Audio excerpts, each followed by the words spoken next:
And just like that, it's the first episode.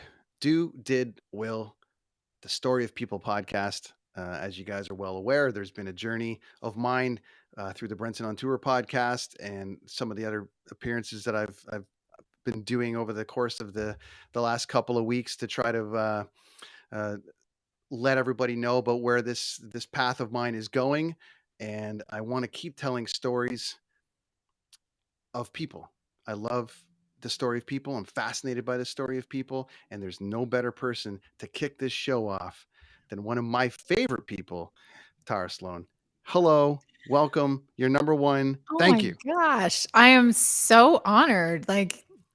I'm kind of floored that you would pick me because you know lots of people and you know lots of notable and famous and accomplished people. So thank you. You know, famous might be overrated for some because I've had some pretty terrible conversations with famous people. You know what I'm saying? Likewise. Like, you know Yeah. what I'm saying? And Yeah. you especially, I'm sure, have been put into all of those scenarios. Um, but I definitely I just I you've got such a fascinating story.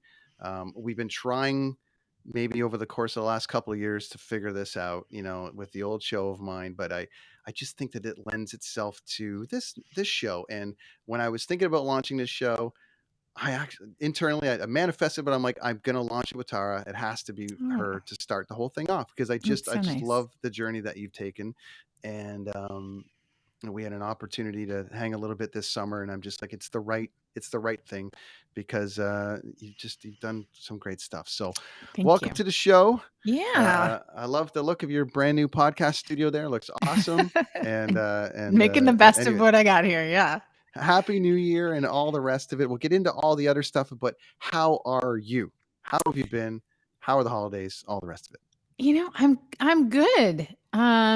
It's been a really chaotic, like 2021 was just chaos, and I'm not even talking about COVID and coming out of COVID, just Yeah. for me, life transition, leaving Sportsnet, moving from Toronto to California. I quite honestly never thought I would live in the United States. Right. Um, so and just, like, trying to find the right spot landing wise in terms of job and, um, being legal in the US, just it's just been a lot of upheaval, kind of Yeah. both emotional and physical. So I am so fortunate to say that I'm starting 2023 in a really good place. I've been in California for, guess, not quite 6 months. I'm starting to feel like I live here. I have 2 Yeah. jobs that are really cool and perfectly suited to what I wanna do. And my daughter really loves it here. Yeah. And so I have this, like, feeling of contentment, which is honestly a little bit unfamiliar. We as Canadians, and I have friends that live in America that have lived in America for 20 years, and tons of musician friends, and I'm sure we all have them. But isn't it a funny thing as Canadians where we're like, oh, you're gonna go live in America? Because we as the Canada versus USA battle all around hockey, of course, but all Yeah. the rest of it, it's like the Canada US battle, and that the media or the press or all of us, we joke about the intensity of it, but it's kind of real a little bit. There's a bit of like rivalry there, and sometimes when you I find that as a Canadian, when you say, oh well, I'm going to go, I spent all my time in America, or I'm going to go live in America, and the occasional Canadian's like, oh yeah, why are you gonna do? Why not? Why are you leaving Canada? And it's just a funny kind of thing. So I'm sure we can get into that. But Yeah. was that an odd thing for you to make that move Yeah, as I mean, a Canadian, or you just go where the work is, and that's sort of the idea, I had a couple of occasions during my music career where I probably could have made the move. I think, our record company was based in New York, and that would have been a natural fit at that time in my life. And even after Rockstar and Excess, I mean, it didn't open that many doors for me musically, but it would have been a time when I maybe could have seen myself in LA. Yeah, Um, but I just kind of felt like, I don't know, I felt Canadian, I felt loyal to Canada. I never really liked this idea that in order to make it in Canada, you had to go make it in the States, although I think in some instances, you are more accepted and kind of held in higher esteem if you've gone and, gotten a record deal in the US and then come back to Canada. That's its own Mhm. kind of I don't know what that ethos is with Canadians, but Yeah. I just, I love Canada. I have no problem with it. I've always, I've had sustained work situations in Canada. Um, so I just, and I feel very Canadian. I feel very connected to Celsius and socialized medicine and, Yeah. all the things that you kind of grow up with. And so at this stage of life, like in middle age, it's actually pretty intense to just, I'm watching all these American, I pay attention to politics anyway, but Sure. things are just different. It's different here. Politically, it's a little bit more of a divided hotbed, although I would say Canada's kind of headed in that direction anyway. And I mean, what are you going to do? I fell in love with somebody who lives here, and here I am. And there you So are. certainly that And a border was beautiful not part of the going to, world, and a beautiful part of the yeah, world too, which is, not too yes, hard to be convinced to move to. a hundred I percent. don't think in that regard, but it's certainly an interesting. To your point too about the Canadian, when you make it in America, and then some people kind of accept you. There's two ways to that, because there was a lot of Canadian bands that weren't accepted, when they kind of, so it's like, oh, they got big in America before here. Well, we don't Hmm. we're not into that anymore. But then, a lot of bands have had some major success, and I think that especially in the last 15 years, it's okay to say you're from Canada now when you make it as a big artist, or Yeah, it's great to professionally say in any that. profession. It's sort of like everyone's working everywhere now, Yeah, which I is agree. um, okay, so this show is Do Did Will. It's people who do, people who did, and people who will. You qualify for all three categories, and so to get the ball rolling here, we do. I'm gonna, it's pretty simple questions, but you're doing a lot of things. So let's kick this off properly. Tara, what do you do? Well, I am currently, so I'm living in just outside of San Jose, California, a little town called Los Gatos.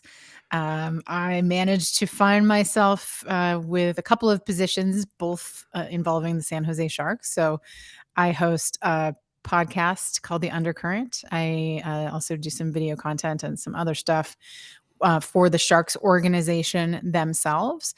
And then I've also been brought on by NBC Sports Bay Area to help with their coverage. So I'm doing some rinkside reporting for them, which is actually really fun because I honestly haven't done that since I worked, University Cup and CHL hockey a long, long time ago.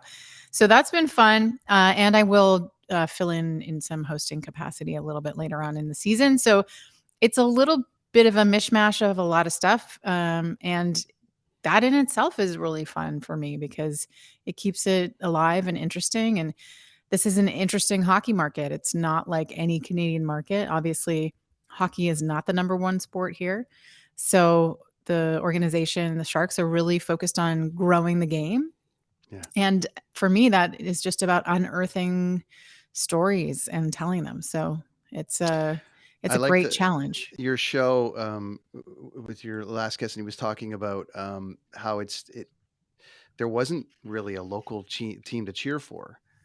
Before the Sharks kind of got there, you went No. to Oakland, or you went and did a few things, and that was that's interesting to us as Canadians, because we always have a local team to cheer for in some capacity, even if it's junior hockey or whatever. And Mhm. American football is so crazy, and college football and all the rest of it. To think that a hockey team could work in Silicon Valley, but it's been one of the most successful franchises, I would say, and it's definitely a place to to go, and the people are ingrained in it, and most of the people that I know that are hockey fans down there are totally Mhm. all the way in on it. So Well, they that had must a be lot of exciting. success. They had a lot of years where they didn't miss the playoffs. So Yeah, they were pretty spoiled for a while. They're right sure. now is a I don't know if it's labeled exactly a rebuild, but it's not a team that's necessarily going to make the playoffs. So that's the additional Yeah. uh challenge, but of keeping the fans, gaining new ones. But yeah, it's a great hockey market. Really great spot.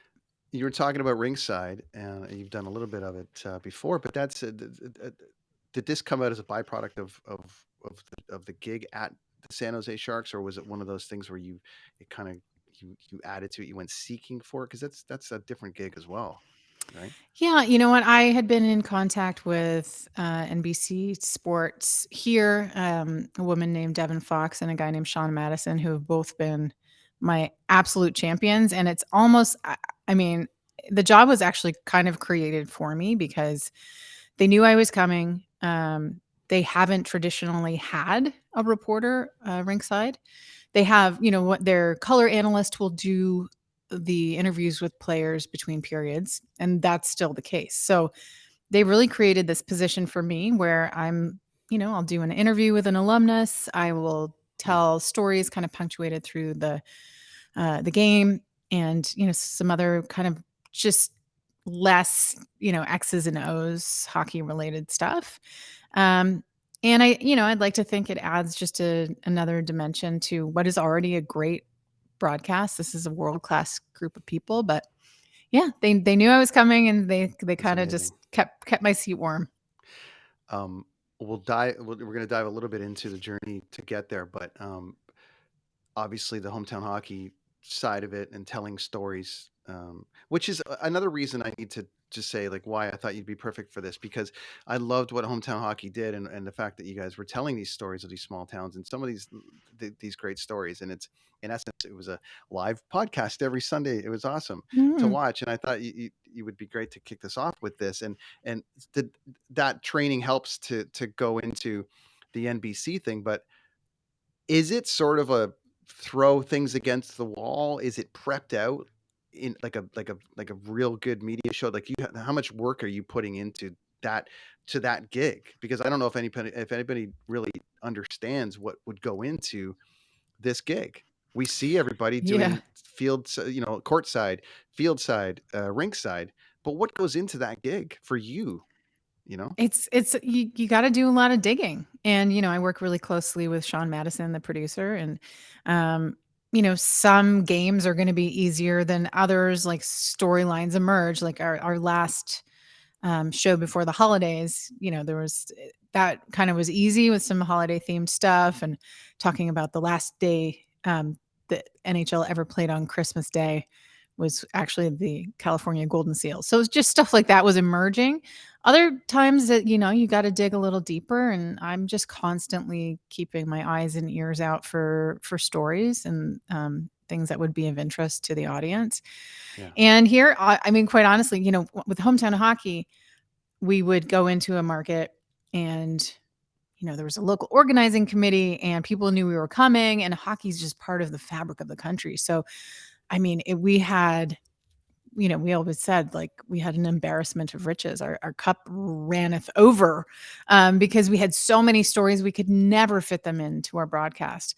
Here, it's a little bit more difficult because hockey is not like, you know, not Yeah. every family has a kid playing hockey. It's a little bit different. So it is a matter of like really being creative and figuring out what works. But American, hockey is obviously we had the Medanos of the world, and and Brett Hall, and those people that really helped bring that into the forefront. So it's just as big as it is in Canada. It might not be as publicized as much, but you must see, you know, like I got friends in Vegas whose kid plays 7 days a week. It's just insane, and there's For sure. 40 rinks just in Vegas that people wouldn't even think about that are rammed with kids that are just playing and playing and playing. Obviously, the Vegas Golden Knights helped with that, and all the Right. teams, And the which is Sharks here help with and the that, right? Sharks help with that, Yeah. right? So I would imagine it would be like mini sharks, like little, I don't know what they're Yeah, called. they are the junior Sharks. They're Yeah. just little sharks. So, so that's awesome. Well, that's great to know, and I'm glad that and I never worried about this, but it's one of those things where when you hit the ground running, and then the one thing happens, and then a billion things happen. So it's going to be very interesting to see how ingrained you become in that region of California, and then this is your home now, and you're just Yeah. it's exciting. It's exciting. So Yeah. um, so I want to go. There's been a few journeys to get there. So the next kind of you know side of it that we like to get into is the did portion, and how did you do it? How did you do it? How did you get from Halifax to on stage trying out for In Excess to hometown hockey to having one of the most successful, Canadian rock bands. There's so many different journeys that take us to where we are. So, Tara, how did you do it? Oh, okay. Well, I mean, I'll try to keep this short, I suppose. I think the whole thing begins with the fact that I grew up a hockey fan, but never in a million years would have imagined myself working within it. I mean, I grew up in the 70s. I didn't know any girls who played hockey. I certainly didn't see anybody on camera who looked like me. So and not sure I would have entertained that as a career anyway. Music was always my passion, and I grew up singing, but I, again, loved hockey, watched Hockey Night in Canada with my dad. It was the ritual like it was for many families.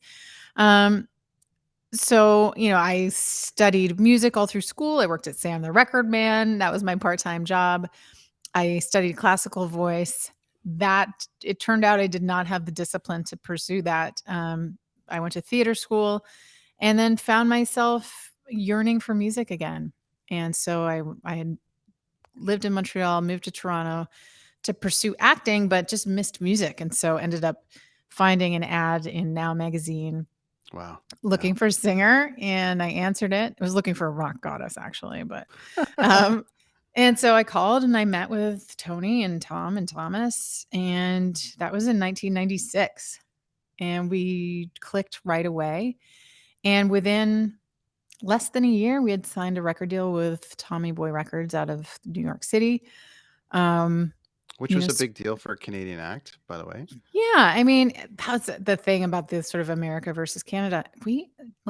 We did showcases for many, many, many, many record companies, and we had a lot of interest. None of them were Canadian. We invited them, but none of the Canadian labels were into it. Anyway, that's a different conversation. Sure. We toured relentlessly from 98 to 2002. And within that time, we released 2 albums. Ultimately, like a lot of bands, we met our demise when our record company folded. Our album was shelved. The momentum we had, which was huge. We had a song called Sometimes Wanna Die, which had gone to number 1 on Much More Music. I was like in the top 5 and on the pop charts. And then we weren't able to follow it up because the record company went under, the support dried up, and we just didn't have the internal strength as a group marriage of 4 people to sustain it. So, I had a few years of like trying to figure out what to do. I started working with Jordan Zadarozny from Blinker the Star on some solo stuff. And then in 2005, the opportunity came to do the show Rockstar in Excess. I was very hesitant. I took a lot of convincing. They approached me. Actually, it was a fan of Joy Drop that sent a package in, On your encourage behalf? on my On your behalf, encouraging them to bring me onto the Jeez. show. And so I ultimately thought, okay, listen, if I don't do it, I'm going to regret it for the rest of my life. So I did it. Um, in retrospect, I realized that it is what opened the door to television for me. It did nothing for my music career. I put out a solo album in 2007, and the music industry is fickle, radio is fickle.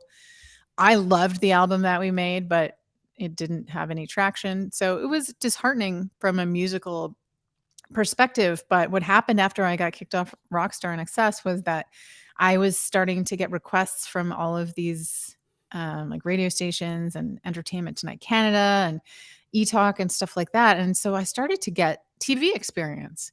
And so when it came time, when I decided I wanted to transition out of full-time music and get a job, TV felt like a natural fit. So got a job, worked at a small station in Toronto where I was able to learn on the job for real. Um, then moved on to host Breakfast Television Calgary. For 5 years, I did that, and that was really where the opportunity to work in sports arose. I had sort of a chance meeting with the president of Sportsnet, Scott Moore. I was thrown into a gig last minute, and he was like, "Who are you?" And wow, that was good. It was Canada's Sports Hall of Fame. Oh, yeah. Yeah. And so, from there, I was invited to do, CHL games. I did provincial curling.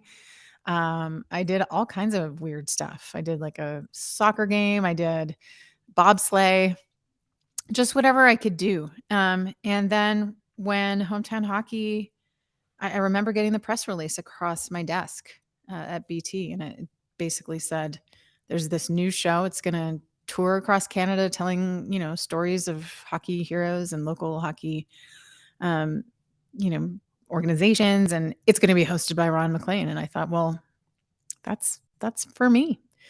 So I threw my hat into the ring. I wrote a letter to the president of Sportsnet, and it took some time, but they brought me on. And that was 8 years Wow. from 2014. And I would say, how I got here, I think everything has a shelf life, but I think were it not due to COVID, we weren't going to run out of hockey markets to hit, right? Like No. there's tons we still didn't get to. And some really heartbreaking, like Yeah, yeah. the last December, um, right when Omicron hit, we were scheduled to do Gander, and had just been pushing so hard for so many years to get there. And they were so excited for us, and we were so excited for it. So tons of places we didn't get to, but COVID really, we were a touring show, and we just had so many stops canceled. So we all saw the end coming.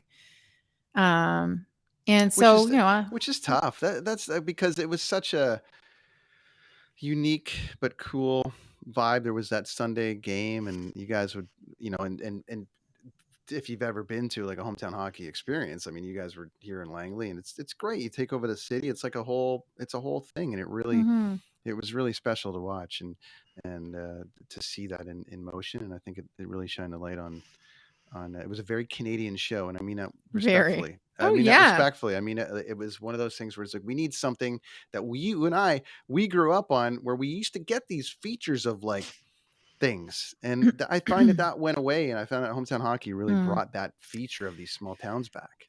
Yeah, I agree. It was the most Canadian show, and I know it wasn't everybody's cup of tea, and that's fine. Some people want to listen to the analysis between periods, and that's not what we set out to do. And we were, we had no apologies. What we Yeah, wanted to do was to highlight these communities and these people uh, in the best way, and in a way that would make them proud.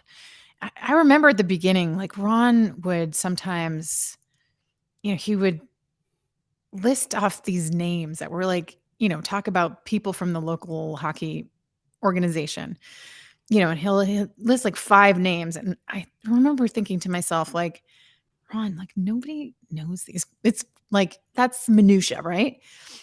But then people were so grateful, like, thank you for, they say, thank you for mentioning my grandfather. He's been doing this for 45 years. And, thank you for highlighting this volunteer, because they just don't get enough love. And then I realized, like, no, there was no name too small to sure. talk about on this show. And that's what it was. If we left a community having made them feel proud and having made them feel like we did it justice, then we did our job. And it was Yeah. very rewarding. Um, no politics. We're not getting into any of the meat and potatoes. However, in essence, I mean, Ron spent so many years with Don that it Mhm. was Ron and Don, and now it's Ron and Tara. Mhm. Did you feel that pressure? Not really. I mean, there were a lot of jokes about it, mostly from Ron. Sure. And yeah, I mean, they had their own unique relationship. And I obviously have, for people who have been paying attention, I have my own thoughts about Dawn, Yeah. Yeah. or at least, Dawn's politics, and giving him a platform of that size for that long. But there was a lot of love, and unfortunately, with Ron and Dawn, it didn't end well. And I really feel terribly for Ron, that he was put in a position where he was viewed to have thrown his host his partner in crime, of 30 years under the bus. I don't think that was fair. But no, I didn't feel the pressure of Dawn. I felt the pressure of like, oh my God, I'm hosting a national show next to Ron McClain. Yeah. Like I would just kind of look over and be like, have these moments of like, what am I doing here? Um, and I always say this, Ron believed in me before I did. I really truly believe that. Like I wouldn't have had that seat next to him were it not for his faith. It's not like, oh, he allowed me to be there. It's like, oh, he trusted me. Yeah. He was never proprietary about which stories he told, which stories I told. He just wanted the best storytelling, and he had faith in me that I was the right person to sit there beside him. So I'm forever grateful for that. Yeah, and again, I still think it's one of the most important shows that we've had in the last 10 to 15 years. I really think that they should consider doing at least some version of this, so it doesn't fall by the wayside. I don't think there's enough feature on these small Mhm. towns, and I thought you guys did great. Yeah, Yeah, it's I we agree. as Canadians are humbly like, and I mean this all due respect to Americans, but there's the rah rah like our high school football team, we're gonna kick it's the best, and everyone's it's like these small town high school football teams are like super featured and almost more famous than half of the politicians or celebrities in the world. It's just such a thing, and we as Canadian being humble, it's like, well, we can't talk about our town. It's not very Canadian of us, Right, I know. right? It's not very Canadian of us. It's almost like this show is like, no, talk about your town. Oh, okay, but we're sorry that we're doing it. But okay, and I It's just thought it true. was very important. So then that obviously ends, and it breaks into the world kind of shuts down for a while, kind of coinciding with it. Um, I I don't know if limbo is the word I'm looking for you, but there must have been a weird kind of feeling at that point, and then sort of that what's next kind of vibe. Well, I mean, we were off the road and then back on the road. And we were on the road until the end of last season. So we actually did 14 out of 25 stops Yeah, in the 21-22 hockey season. Um, but we just all had this feeling, again, we'd had so many stops canceled. Um, Logistics were becoming more and more of an issue. I mean, COVID, if somebody got COVID, then the entire crew got COVID and like yeah, yeah, stuff like that. Um, so even just, yeah. And then I don't even know what happened or transpired in terms of like sponsorship dollars that aren't fulfilled because the show doesn't go on, et cetera, et cetera. So I think, and they moved us to Mondays, which was also the kiss of death, I think. right. Um, so it took them a while to divulge to us that the show wasn't coming back, but we knew, and I was already making plans. I mean, Yeah.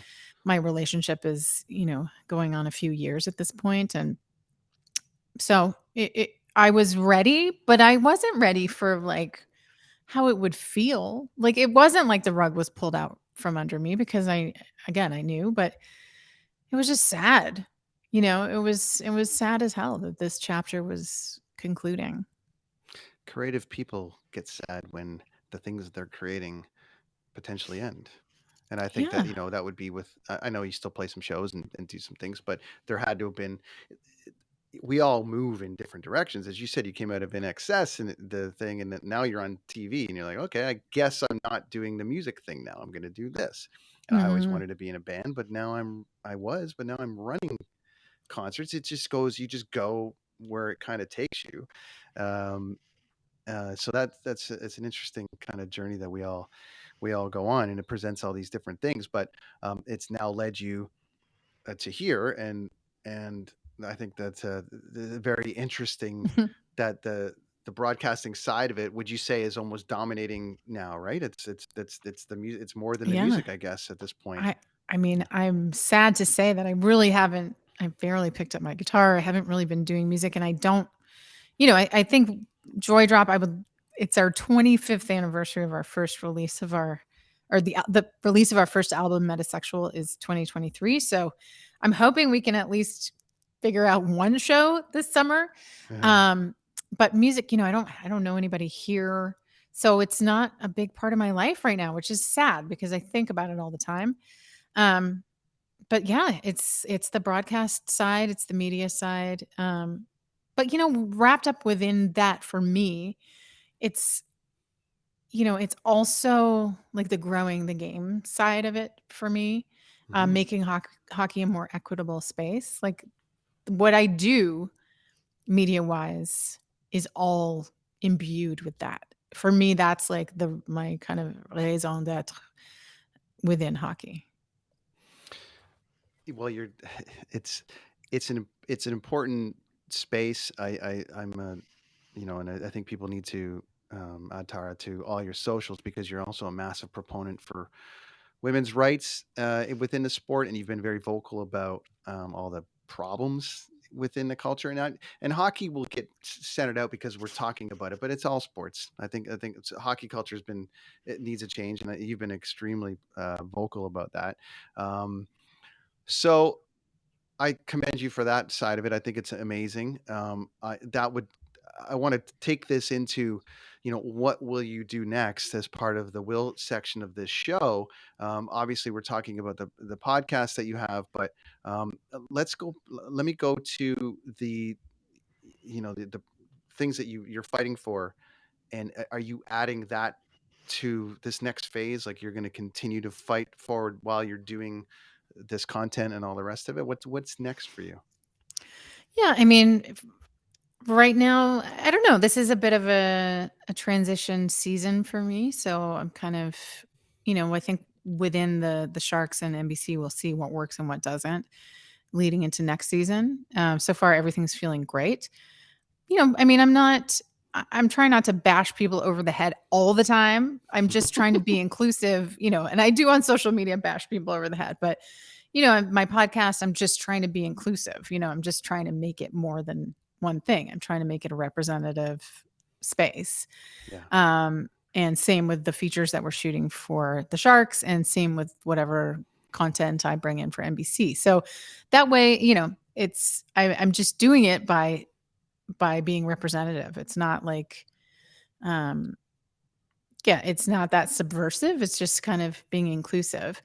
I could see myself moving into more of an organizational role at some point, having to do with that and that kind of outreach and community stuff. But we'll see. I really enjoy talking to people, just as you do, Hmm. and I don't think my skill set and my interests don't solely lie within hockey. I loved hosting a morning show. The only problem was I had to be there at 4 in the morning. And that for me was like not a sustainable schedule. But I'm kind of interested in everything. So, I'm also wouldn't rule out doing other stuff in media. But I am really feeling quite like content where I am right now. Yeah. It's like it's enough of a challenge to figure out how to tell the best stories, in a market that's like not all hockey all the time. But the undercurrent is, San Jose Shark based. As far as like the guests that you've had on, and some of the people within the organization, is there room to? Have they told you to stay within that space? Are you actually able to, branch that out and go into different subjects, or is it sort of San Jose Shark based for now? It's shark-ish, Yeah. but I mean, I really think it's hockey. It's Yeah. and I mean, I may step outside of that too. Who knows? I think at this point, I've been given a lot of leeway, and it's kind of what's interesting to me. I have the understanding that this lies within the Sharks, audio network, so I don't wanna go too far astray, but at the same time, I think I'm for sure, bringing in and will bring in people who are outside of the Sharks sphere, Yeah. because I think, hockey is obviously it's a much greater space, so yeah, we'll see. I'm like 6 interviews in, and yeah, I'm starting to expand my search a little bit. It's fun, but I mean, you have that experience from, you can pull all that stuff in from the BT and all that stuff. So it's a lot of fun. Who inspires you? Where do you pull your inspiration from? Who inspires me? I mean, I get asked this a lot, And I always go back to music, like Mm. there's, for me, I mean, yes, I grew up um, studying Buddhism, right? So people so of course the Buddha and people who are great thinkers and people who are great meditators and people who are equanim, was that, who have equanimity, Okay, that's a good equanimous, one. That's a good one. You're the journalist. I'm just the guy in the basement. equanimous, who possess equanimity. Yeah. People like, gosh, like there's so, Nelson Mandela, like people who create peace in the world. But the people who like knock my socks off are the people who are unabashedly themselves. And when I was growing up, for me, it was like Chrissy Hynde was kind of my number Yeah. one. And I think I recognized in her, like, she didn't have the best voice, but she was her and she was unabashedly her. Like people like her and Patti Smith, Annie Lennox. Those were like my childhood wows. And as I got older, I keep recognizing that in people who are just like David Bowie is a big one for me, Robert Plant.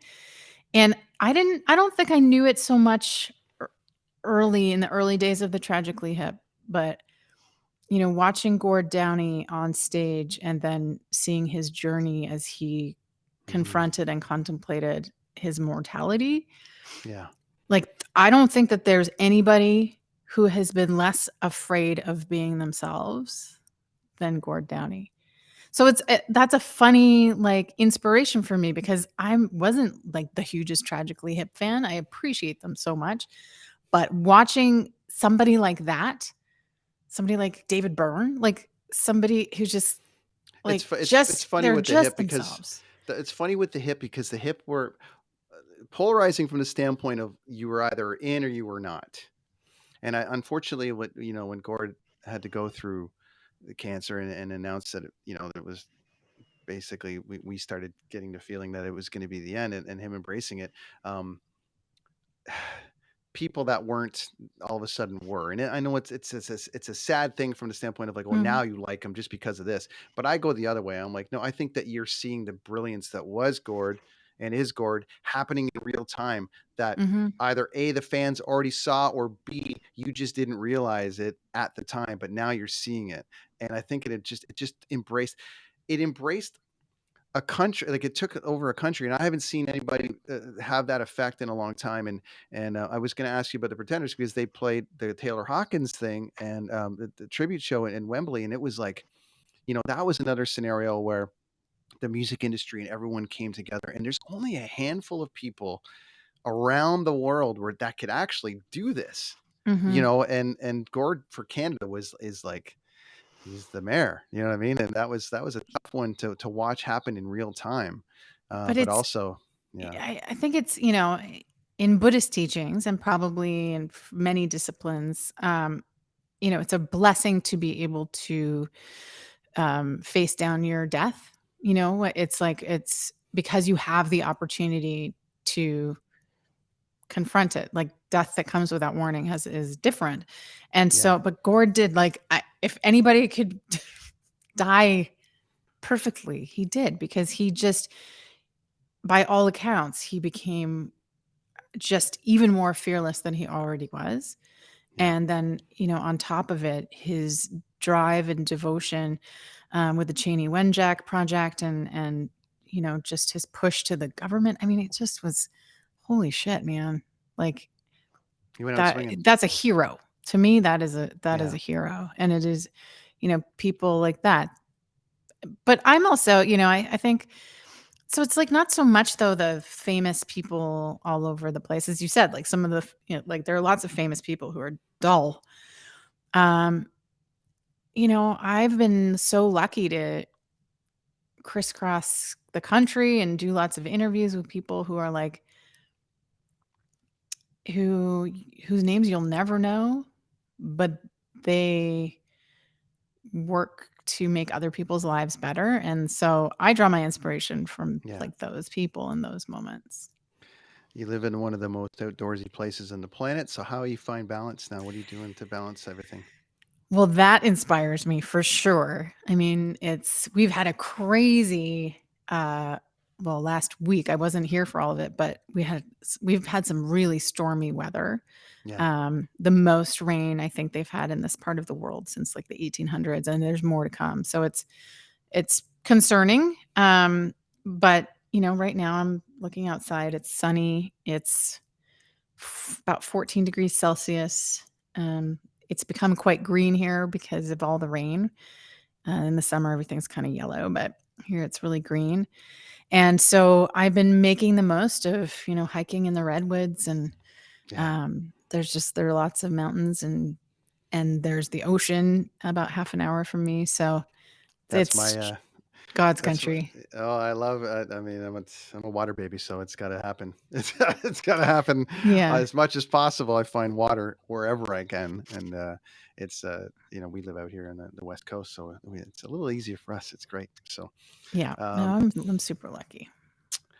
well, friend, I mean, I can't thank you enough for being number 1 on the show. I'm so This humbled. is, Thank like, you. very, important to me, and, your friendship means a lot to me, and you've been very supportive of the journey that I've taken so far on this, and, making time for a brand new show, to come out, is, you know, uh, means a lot. And so I really want to thank you on behalf of the listener who's learned a lot about one of the most inspiring people I know, and that's doing incredible stuff.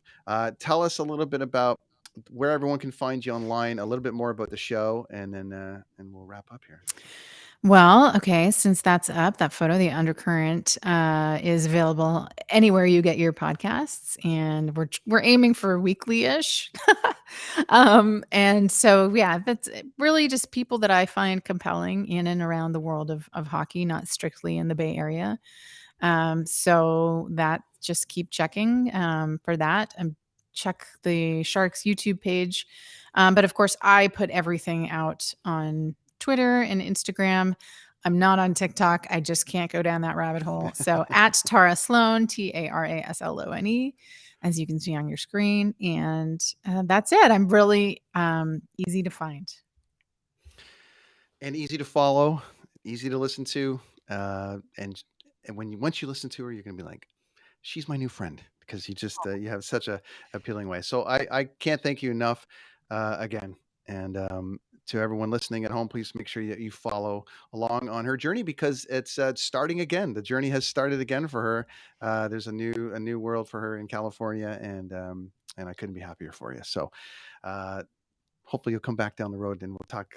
We'll talk about the did part and how it's been going since then. So that's been the Do.Did.Will podcast for another week, my friends. Thank you so much for listening. It's the Story of People podcast, and one of my favorite people in the world is here, and she told her story, and I hope you enjoyed it. Thanks, everybody. Thanks, Tara. See you next time.